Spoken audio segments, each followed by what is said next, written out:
دنیا کیا دکھا رہی ہے؟ دنیا آپ کو کیا دکھاتی ہے صبح شام؟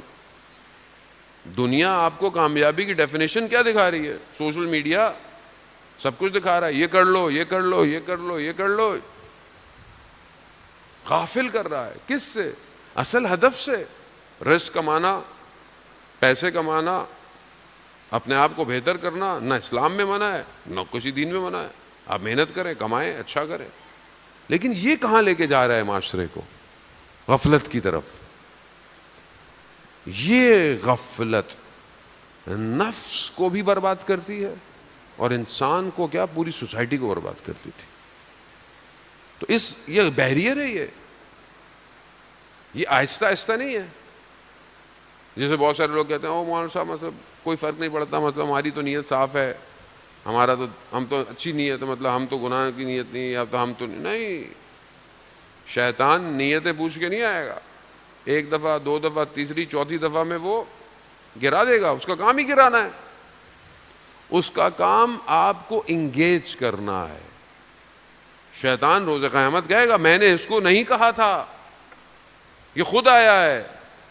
شیطان وسوسے کرتا ہے. وسوسے کیا ہے؟ آہستہ آہستہ اندر وسوسے کرتا. اس کا کام ہی یہی ہے. یہ ہر چیز وسوسہ ہے، شیطانی وسوسہ ہے، فتنہ ہے، فساد کا دور ہے. اور حدیث ہے آخری زمانے میں فتنے اتنے شدید ہوں گے کہ انسان آزمایا جائے گا.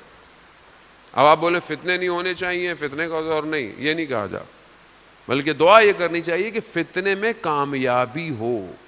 کیونکہ فتنہ جب آتا ہے تو اس کے بعد مومن نکھارا جاتا ہے. فتنے سے جو مومن گزرتا ہے وہ نکھارا جاتا ہے، وہ نکھر جاتا ہے. وہ فتنہ ہوگا، فساد ہوگا. تو اس غفلت کو کہ جو ڈاٹ کی صورت میں اندر آئے گا، کسی ایک بات سے، کسی ایک عمل سے، کسی ایک نگاہ سے، کسی ایک لقمے، کہیں سے بھی آئے گا، یہ بنے گا. اور اگر آپ اس کو خوراک دیتے رہے تو یہ بڑا ہوتا رہے گا، اور یہ اتنا بڑا ہوگا کہ قلب کو سیاہ کر دے گا. جیسے کل میں نے آپ کو بتایا کہ قلب کو نورانی کرنا وہ نہیں ہوگا. تو اس کو بیریئر کو توڑنا ہے. نہیں تو امام تک نہیں پہنچ سکتے. امام تک پہنچنے کے لیے کیسے لوگ آپ کے سامنے نا، وہ لوگ جو امام تک پہنچے بھی صحیح. شخص بصرہ کا تھا، امام کی خدمت پہنچا، امام کے پاس، امام کے ساتھ ہے. امام کو کہتا ہے مولا بصرہ چلتے ہیں، وہاں 1000 لوگ ہیں، تلواریں ہیں. امام نے کہا نہیں، ہمارا تو راستہ طے ہے، ہمیں تو یہیں پہ رہنا ہے. کہا مولا اچھا پھر مجھے اجازت دے، میں ہو کے آ جاؤں. کہا تمہاری مرضی، میں جاؤں ذرا اپنے گھر والوں کا نان نفقہ کر کے واپس آ جاؤں. امام نے بس ایک جملہ کہا خیال رکھنا کہیں دیر نہ ہو جائے. یہی ہوا. گیا. جب گھر والوں نے پوچھا تم کیا کرنے آئے تھے؟ کہا تمہارے لیے آیا. کہتے زوجہ نے نوش لیا اس کو. کہا تم ہمارے لیے آئے؟ حسین ابن علی وہاں اور تم یہاں آئے ہو،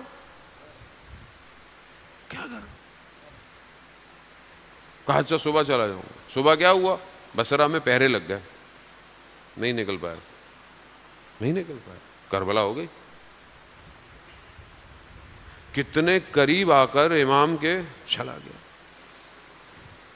عزیزان محترم، ہمارے پاس فرصت باقی ہے. توبہ کا دروازہ اوپن ہے. ایک وقت آئے گا توبہ کا دروازہ بند ہو جائے گا. حدیث و روایات میں ہے ایک وقت ایسا آئے گا کہ توبہ کا دروازہ پھر آپ پلٹ نہیں سکیں گے. تو اس دروازے تک پہنچنے کے لیے تیار ہونا. ابھی تو پتہ نہیں مولانا صاحب آپ تو روز ہی آگے بولتے ہیں ظہور ہو جائے گا، پتہ نہیں کب ظہور ہوگا. ابھی تو بڑا کوئی ٹائم نہیں ہے، کسی کے پاس ٹائم نہیں. جو چاہتا ہے ظہور کو دیکھنا اسے خود ظہور میں داخل ہونا پڑے گا، خود داخل ہونا پڑے گا. وہی ظہور کیوں نہیں ہو رہا؟ میں نہیں چاہ رہا. یہ جو حادثہ ہوا ہے نا، 12 دن کی جو جنگ ہے، عزیزان محترم، زندگی بہت ریلیکس چل رہی، کوئی پرابلم نہیں ہے. مشکلات دنیا کی ہیں لیکن بہت. امام خود مدیریت کر رہے ہیں, مینجمنٹ کر رہے ہیں. یہ ہاتھ سے امام خود اس چیزوں کو پیچھے سے دھکا دے رہے ہیں, آگے بڑھو آگے بڑھو. کیا کر رہے ہو؟ سو رہے ہو, اپنی زندگیوں میں مگن ہو, میں منتظر ہوں. تم اپنی زندگیوں میں لگے ہو, تم اپنے پروگرام تمہارے ختم نہیں ہو رہے, میرے لیے کچھ کرو. کیا کریں؟ اتنے جو خون گرے, یہ عظیم خون تھے, یہ خون چھوٹے خون نہیں تھے, مگر ان خونوں کی برکت یہ ہوئی کہ ظہور اور نزدیک ہو گیا.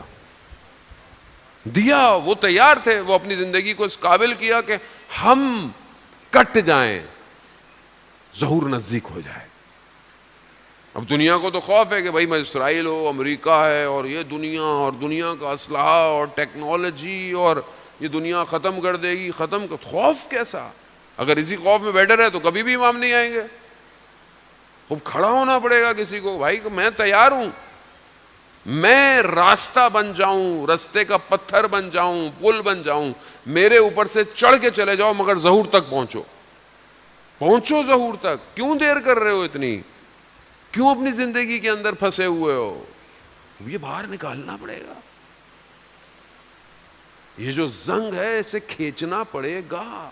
کیسے کھینچوں میں؟ کہاں جاؤں؟ یہ مجلس, یہ عزاداری, یہی تو جگہ ہے کہ جو انسان کو پاک کرتی ہے. پاک. یہاں آنے کے لیے کسی ڈگری کی ضرورت نہیں ہے. پڑھنے والے کے لیے ہے, خدا نہ خواستہ مت سمجھے پڑھنے والا ہے, پڑھنے والے کے لیے ضرور ہے, لیکن سننے کے لیے تو کوئی بھی ہو, بڑا ہے, بزرگ ہے, چھوٹا ہے, بچہ ہے, میٹرک میں, انٹر میں, پی ایچ ڈی ہے, اسکالر, کچھ بھی ہے. اصل سارے سال اس نے نیک عمل ہی نہیں کیا, کوئی بات نہیں, خدا رحمان ہے. حسین کی مجلس میں آنے دو. ان الحسین مصباح الہدیٰ سفینۃ النجات. یہی تو دشمن کے پاس نہیں ہے کہ یہ کون سی یونیورسٹی ہے کہ سارا سال میں اتنی انویسٹمنٹ کر کر انہیں غافل کرتا ہوں, انہیں برباد کرتا ہوں, مگر یہ پھر آ کر مجلس میں بیٹھے جاتے ہیں, پھر یہ کھڑے ہو جاتے ہیں, پھر یہ علم اٹھا لیتے ہیں, پھر یہ ماتم کرنا شروع کر دیتے ہیں. پھر کوئی اور جگہ نہیں ہے جہاں پر دل ٹوٹے جائیں. دنیا میں کوئی اور جگہ نہیں ہے جہاں پر دل ٹوٹے, اور ان ٹوٹے ہوئے دلوں کا خریدار صرف حسین ہے. اے گیا حسین, اے گیا حسین.